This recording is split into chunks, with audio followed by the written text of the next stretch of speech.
Hello everybody and welcome back to PC Building Simulator. I say kind of welcome back. I have done some videos with this in the past, but I am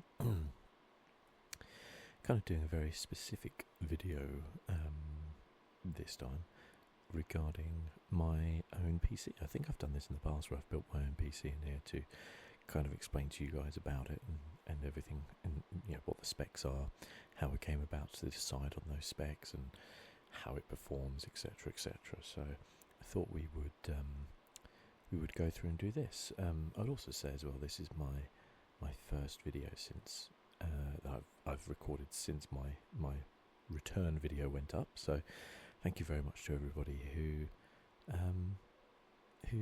watched it, really, and who seemed pretty happy that I was coming back, or maybe it was the first video you've watched of mine, and you just discovered there's like 2,000 other videos to watch.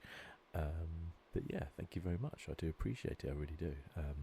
It's been fun to kind of come back, and I have no expectations of what I'm gonna do or how it's going to go, but I think there's a lot of fun to be had in just making videos rather than having expectations of how they perform, etc., etc. So yeah, we're going to jump into free build. We're going to jump into a new game. Ooh, I have not played this game for a while, but I know that they've updated it. In fact, I think there's even a PC building simulator like 2. This is 1, I think. We're going to go with the very classic one. I don't have any of these fancy upgrades that you can purchase. They look a little bit too fancy for my particular tastes. Here. Okay. So if you don't know what PC Building Simulator is, then you It is what the name is, basically. So you build PCs in it. There is like a career mode where you do jobs, you diagnose problems, you build PCs for people, you make money off it, etc., etc. But realistically, we're in free mode now, so I think we just get to basically we get to kind of add in parts here as we wish. So I think we can like drop down. There we go. We'll pop that over there. And then, yeah, this is the inventory bit. So I'll explain a little bit about why I decided to get back into PC gaming. I think I mentioned a little bit in the first video, but essentially I sold my last PC. I think the specs on that were a Ryzen, some sort of Ryzen, maybe a 36, something like that. Something like that with a 2080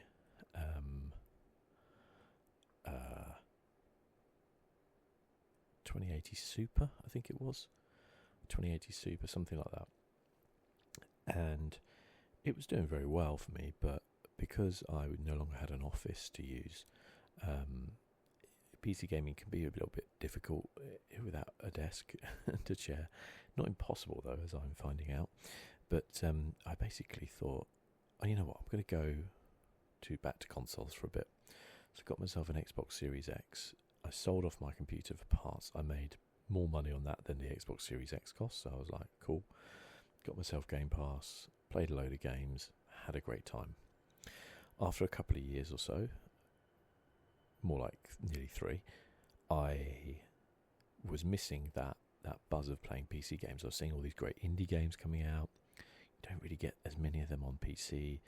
And also the PlayStation games as well. I was like, I really want to play those PlayStation games. You know, Spider-Man 2s, Horizon 2. I'd played the first ones, really loved them. And so I was seeing that they were starting to come out on PC. So I thought to myself, you know what? Why don't I get myself like a real budget PC, hook it up to my living room TV, and then I can play some of the strategy games I've been missing, or maybe some low-level kind of PlayStation games, that sort of thing. And I have a laptop which I used to play Football Manager essentially, and RimWorld. You know, if I wanted to play something a little bit more intense, I was kind of missing out. And those sort of strategy games on console are not really what it's designed for. You can plug in a keyboard and mouse, to be fair, but it's not ideal. And as I said, the indie games, the PlayStation games, I was missing. So I thought, yeah, I'll give myself a budget of £500, and we'll see what we can do.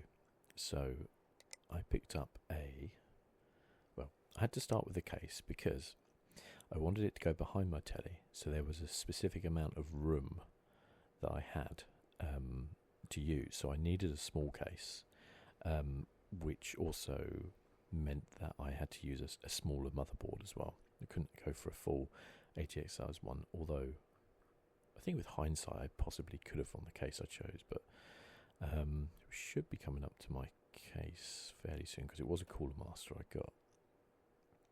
That's very cool. Very cool indeed. So we got the... Okay, do they not have it? Or did I just go straight past it, which is probably more likely.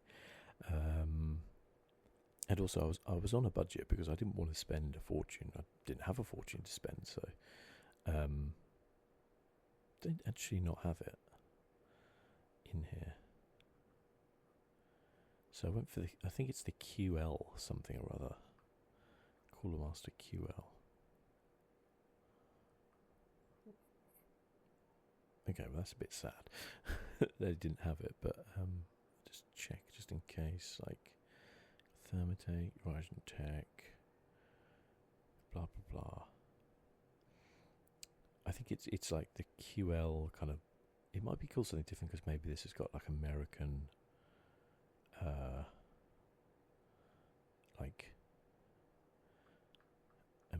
like designations or like part numbers type thing.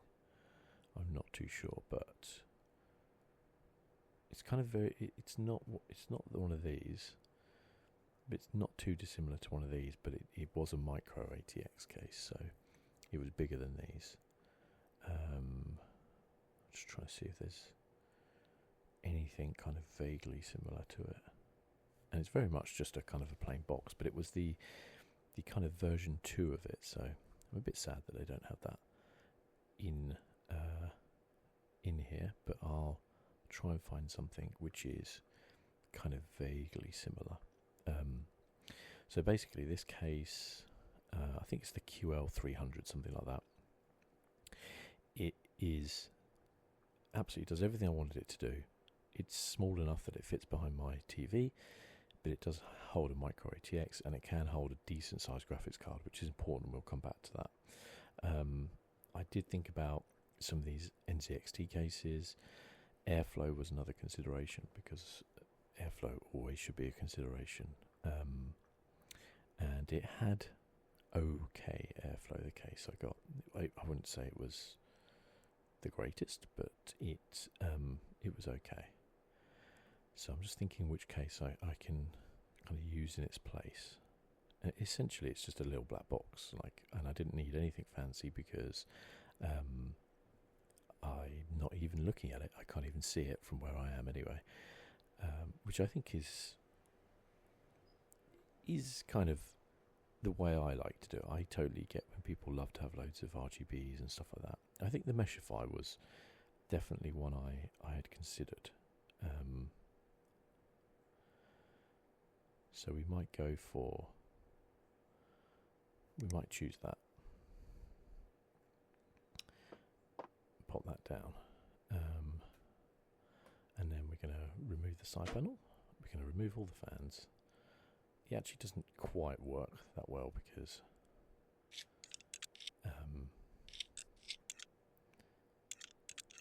it doesn't have any drive bays in it or anything like that.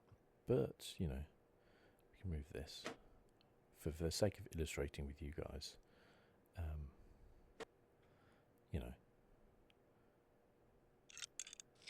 it works in that case. If you haven't played PC Building Simulator, it's quite a relaxing, interesting game. It can also help you. It's quite entertaining and educational at the same time because, maybe a lot of people don't know about the way PCs go together. essentially, I've always said it's like adult Lego, you know? There's so many programs nowadays which help you to choose parts which work together. PC Part Picker is the one that comes to mind.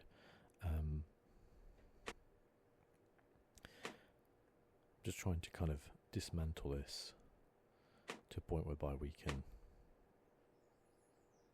There we go. Why are you not letting me do this? Is it because of this thing here? I thought so. Here we go. Yeah, there's so many programs nowadays which allow you to, you know, select parts, etc. Oh, okay, so you can put that over there. That's cool. Okay, so we've got it a bit open now. That's absolutely fine. So, from there, what you want to think about, I guess, is, well, what you actually want to think about is what CPU you're going to use and what graphics card you're going to use. So for me, I was obviously on a budget. So for me, AMD is the kind of budget option. Intel can quite often perform better, but yeah, I was yeah, very much interested in the Ryzen kind of what's it called? The Ryzen chips, I guess.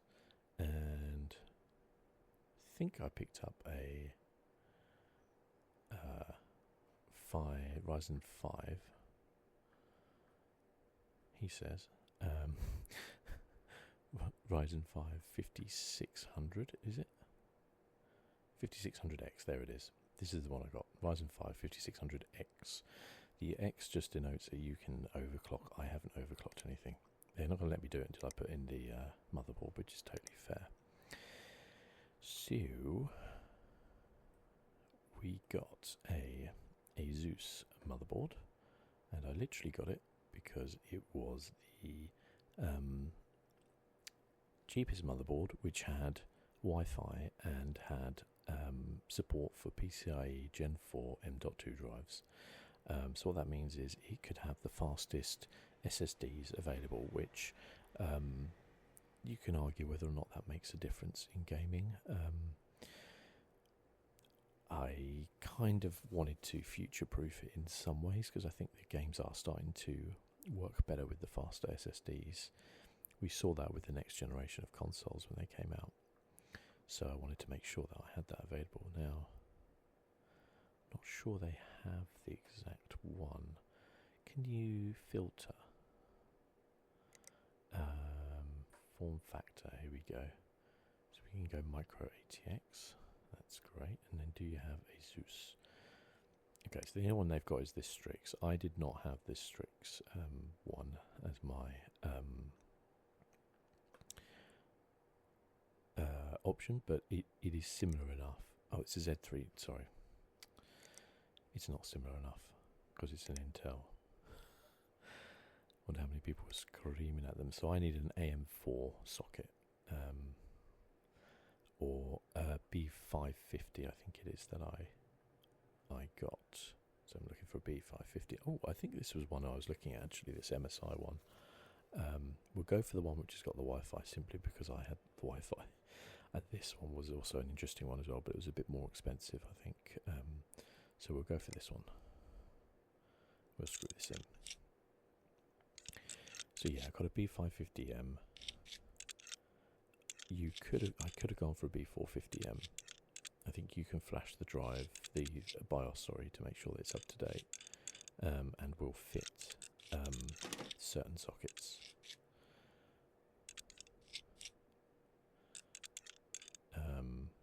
Because, well, not, sorry, fit the sockets, but basically,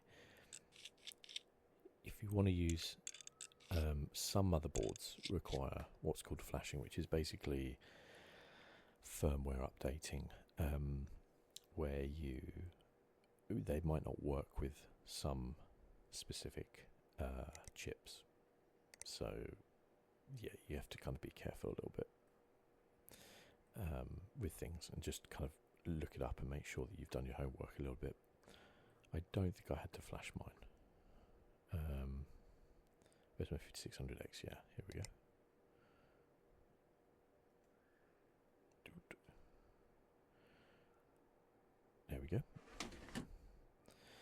And we close that down there. So obviously when I was thinking about building a PC, as I said, case was the first thought because it had to fit somewhere. So I was looking for the case. I already had in my mind an idea of what sort of parts I was thinking of. I'd used Ryzen before. I really like it. It's budget, but it works. Intel often can have some really good performance, but I find it a lot more expensive. I don't think there's that much in it. So for me, it was down to price. And it says here that, oh, sorry, I knocked my mic stand there. It says here that the Ryzen 5 6 core is $500. It isn't. It's about $100. So, yeah. Well, sorry, £100, which is probably like, what, $120, something like that, I think. My motherboard was, I think, another £100. Maybe the case was about 60 to 70, something like that. So nowhere near what this is kind of saying here. But I wanted Wi-Fi, as I said, with my motherboard, and I wanted the ability to use the most recent like SSDs. And then obviously I was thinking about graphics card, and all the parts I bought new, apart from the graphics card, which I bought second hand, simply because I felt like I would get more value second hand than I would kind of, normally. So let's kind of go down the route of not doing the graphics card yet and put in as we would. So for a cooler, I obviously wanted a cheap cooler, which worked really well, was quiet, and yeah, just that's something that I knew would work well. I think Artic is a really good brand. Obviously it had to fit in my case. I'm trying to find the exact one I've got, if they've got it. Definitely was not liquid cooler. I think it might have been it definitely was not the extreme, that's for sure. I think it would be something like the 50, I think, yeah. It definitely was a double one. That does look very similar to the one I've got. Similar but not exact, so it could be that it's not kind of totally exact, but yeah, and it has fans either side, to be fair, so but it's definitely an Arctic brand. And then I also had kind of fans wise, I also had might have been, it was definitely Arctic fans. I think it's the, where are we? I think it's these ones, the P12. That rings a bell, yeah. With PWM, very silent, very good, very cheap. Is what I can say about them. Work supremely well, and I have I have one at the top for exhaust, one at the back for exhaust, two at the front, which are 140s drawing air in. Yeah, I find it fine. It works fine basically. Memory wise, I have 16 gigabytes of RAM. I got it from, I think it's Patriot. Yeah, Patriot Viper it is.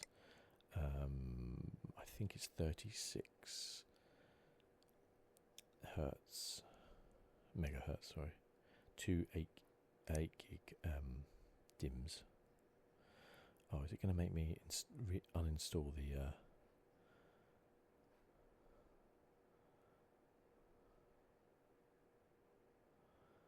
oh, it's going to make me do this. So dual channel, making sure you're not putting them next to each other. There's one. $120 they said that costs. It does not cost that much, let me tell you. Oh, the only thing I will say, I did not get the LED ones, so yeah. Can we put the second one in?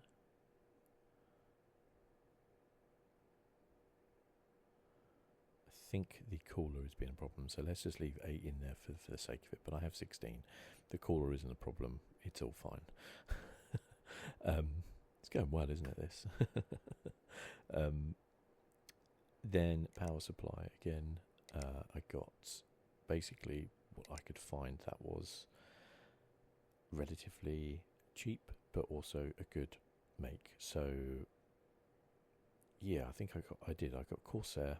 I got I think it was a 550 because I didn't need a lot of power at this point. We'll pop that in. Take off the little. I think we've got to take these. We've got to take this bracket off. Why does it not allow me to remove it? Oh, because I've got install. There we go. Install.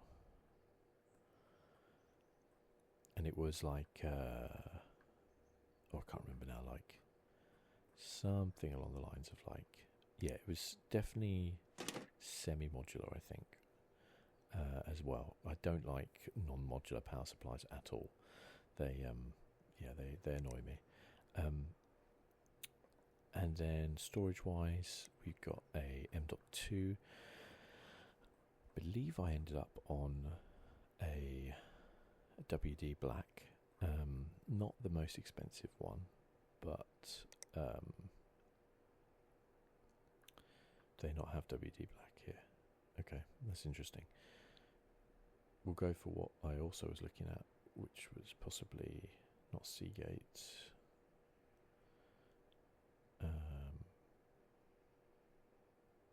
They don't actually have a lot of choice, do they, when it comes down to M.2s? I wonder why that is. But I got 2 terabytes of a pretty fast PCIe 4. I didn't install it here. I installed it here, but for the sake of not being able to do that, because I installed the cooler like an idiot, we're going to put it there. I don't think it matters too much, to be completely honest with you. Yeah, and then obviously one of the most important things you're going to do is choose a graphics card. Again, I went for Team Red here, Radeon, because, or AMD, because value for money was my primary kind of thing. So I went for a Powercolor, which they don't have here, unless they count it as colourful. I don't know. It's a RX. They might. Do they? Yeah, they should have the. I think it was an RX 5700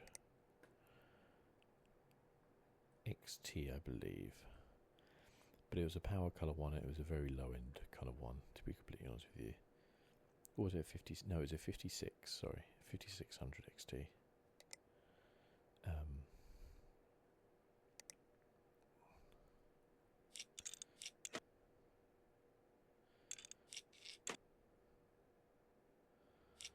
I don't really know where I'm installing it. I don't even know how many slots this is taking up. But oh, apparently I've installed it vertically as well. Okay.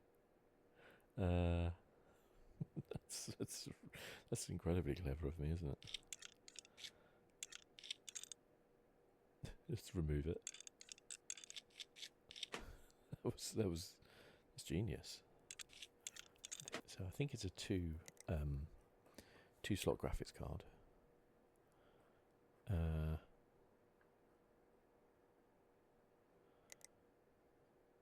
Why is it not letting me install it? Oh, because it wants to install it there or there, basically. So I've got to remove these bits. That's fine. Yeah. So with this card, as I said, my expectation was that I'd be able to play, 60 frames per second for, relatively older games, etc., etc. However, what I found was when I actually kind of built this system together, that it actually kind of worked a lot better than I thought, and I picked up Ghost of Tsushima because I was intrigued to know how it would play. And I was finding that at 1080p I was getting like 60 frames per second, and I was like, this is actually really good. This is way better than I thought. And as I said, the entire system probably cost me about, I think it was about £500, maybe like 550 in total. So I think I got the graphics card for £150 off eBay second hand. Worked absolutely fine, no problems. As I said, I bought a lot of this stuff new, but the power supply was about £60. The cooler was like something ridiculous, like £15. It was nowhere near £85. The case fans were like £7 or £8 each. You know, as a whole, it was pretty cheap. So I built that, and I was like, well, this is really good. I had an issue with the motherboard. The Wi-Fi didn't work, and I don't know why. I can only assume that it might be faulty. I didn't want to send it back because I'd already built the whole PC. So what I ended up doing was getting a like one of those. I got like basically like a kind of a Wi-Fi extender that plugs into a plug socket, and then you can run an Ethernet port from that into the PC. So there's a plug socket next to, or near my PC, and then I run an Ethernet from the adapter that I put into the plug socket, which basically takes a Wi-Fi signal and then transfers it via Ethernet. So works absolutely fine, no problems there. Obviously it's kind of like I've plugged in Ethernet rather than Wi-Fi, but it is actually connected to Wi-Fi, if that makes sense in any way, shape or form. That's the PC I had, because when I built this I went, well, hang on a second. My thought always was future-proof in a way, so I thought the CPU has a lot more to give. The whole kind of thing had a bit more to give, and I thought, what happens if I get a better graphics card? I could just sell my Xbox, use that money to then buy better graphics cards, sell this graphics card as well. So essentially what I did was I sold my Xbox. I think Xbox and a few games I got, I don't know how much I got, 250, something like that maybe. Sold the graphics card. I actually pretty much got back exactly what I paid for it, I think. Maybe £5 or £10 difference. So I then thought, okay, what graphics card do I want? Now the one which I was thinking about getting right off the bat, which they might, I don't know if it's as up to date enough, but basically the 7800 XT was the one which was screaming out to me, because it is latest generation, really good, and I think it's got how many gigs of VRAM? Maybe, so my one has, I think 8, and I think the latest one maybe has got 12, potentially. 12 sounds about right. However, I was looking through these graphics cards and I thought to myself, this is all well and good, but I wonder what I could really get for my money. I basically figured I had about £500 to spend. That was my limit, because I'd got about £400 back from selling my Xbox and my my old graphics card, and I thought, I'll chuck another £100 in there. What could I get for £500? And I was looking at new, and I was like, yeah, it would just about get me a 7800, but it would be a lower end one. And I'm more of a fan of buying higher end graphics cards, because I feel like they, not performance as such, but I feel like they will last longer because they're better built. They usually have much better cooling on them, stuff like that. So I was looking around, and then I was on, I think, eBuyer, and they had like a X display model, and I was like, oh, this seems interesting, because I know it wouldn't be mined or anything. It would be an X display model, so it would have been used a fair amount, but I was like, it's quite a high level one, and so I've seen it already on here. It's this one here, the ASRock Radeon RX 6900 XT, with 16 gigabytes of RAM, overclocked. It is an absolute beast of a card. I've never had a graphics card this large in my entire life. It is huge. When it arrived, I absolutely crapped myself because I was like, I had checked the measurements. It would fit into my case by about 2 centimeters, I think. So it was like 2 centimeters under the max GPU length. But then when I went to put it into my case, I couldn't get it into the case. So I had to basically take off the cooler. I managed to do it by taking off the cooler fans, and then, basically put it in. Now, I didn't realise with this, and actually if I remove it and put it into the other slot, I'll show you something with this. So for this model, I picked it up for £450, which I felt like at the time was a real bargain because it is a beast of a card. However, there was one thing I forgot and did not look at, and that is power. First off, 550 watts. I was like, I'm not sure that's going to be enough power, but I'll give it a go. Then I realised it has 3 power connectors on this card. This PSU only has 2 power connectors on it. So I quickly realised this card will not run with my current power supply. So I was like, okay, I'm going to have to upgrade my power supply. So I got rid of that, and I got in a Gigabyte. Okay, they don't have the one here that I have, but it's a 1,000 watt power supply essentially. And it has 3 power connectors, 3 separate power connectors, not like the ones you get where it splits off into 2. It actually requires 3 power cables coming from the power supply to go into it. It's an absolute beast of a card, and I love it because it's so ridiculous. Like, the card is ginormous. It is immensely power hungry, and it is completely ridiculous. It's essentially the equivalent of buying a Mustang and like driving it. It's a ridiculous car, but it gives me so much joy because it is kind of ridiculous. And I think PC building in some ways is it should be fun. You know, these are like personal machines to you. You are building this because you want that personal attachment to it. Yes, you might, have budget constraints. You might have constraints of what parts you can even get in your country, or how you can do it. But there's something very personal about the way you build it. You're building it to your specifications, and I often think that sometimes we forget just to have fun. And so while I paid £100 for that power supply, so I ended up going over my budget to £550 for the 2, and thinking to myself, you should have just bought an RX 7080 XT because you probably would have saved money, probably wouldn't have had to upgrade your power supply, and it wouldn't look so ridiculous in the case, because my case, if you can imagine, kind of cuts down here, so the card is essentially almost the length of my entire case. It also runs hot. I mean, it runs hot. It's about 85 degrees, and that's with good cooling.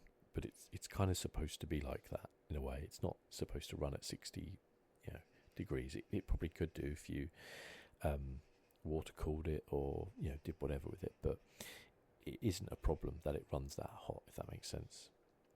It's kind of a problem when it's quite warm outside because it pumps out a lot of heat, but it would be fantastic in the winter. It's like my own little cooler. It lights up, this middle fan lights up, and it's got a little thing on the side which lights up, and that's fine. I don't really care because I can't really see it, but it just brings me a lot of joy. And I think that's as important. It's got a lovely backplate. It's a real premium feeling card, to be honest with you. And I mean, I think if you bought one new now, they're going to cost you like £700 or £800. And back at the time when they came out, they were obviously like close to 1,000. So it is, and also it can be overclocked as well. There's potential if I wanted to get a bit more out of it. I could do. I've got, I think, a year's warranty on it as well. But I just like it. It's just fun.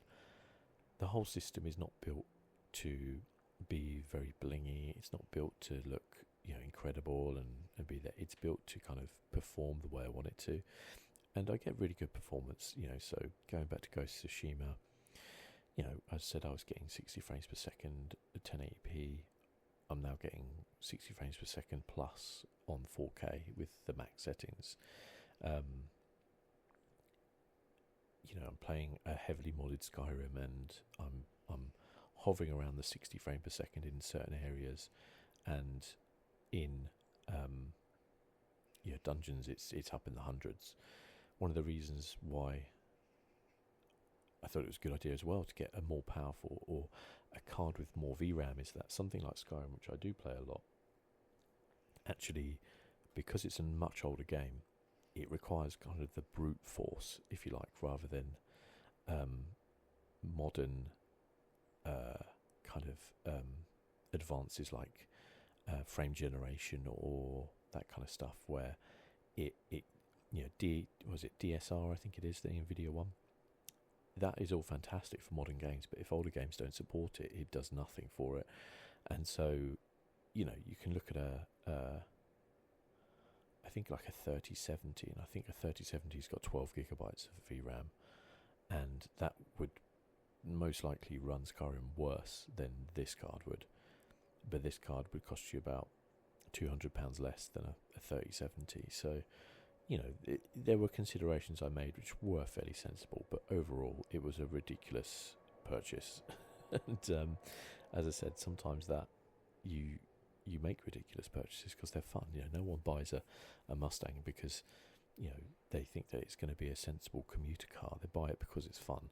No one buys a pair of high flashy trainers because they're thinking that these are going to make me perform better.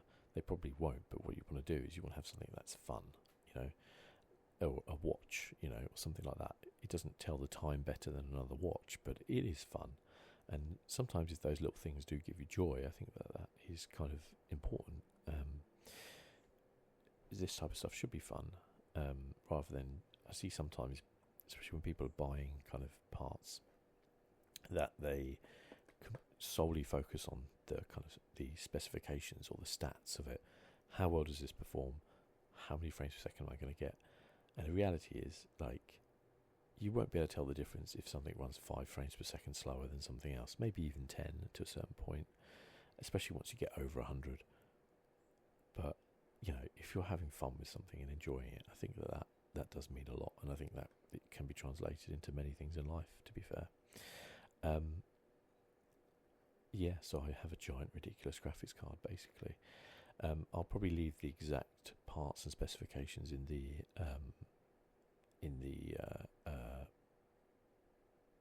I don't even know what is that section called anymore. The comment section, or the video info section, whatever it's called.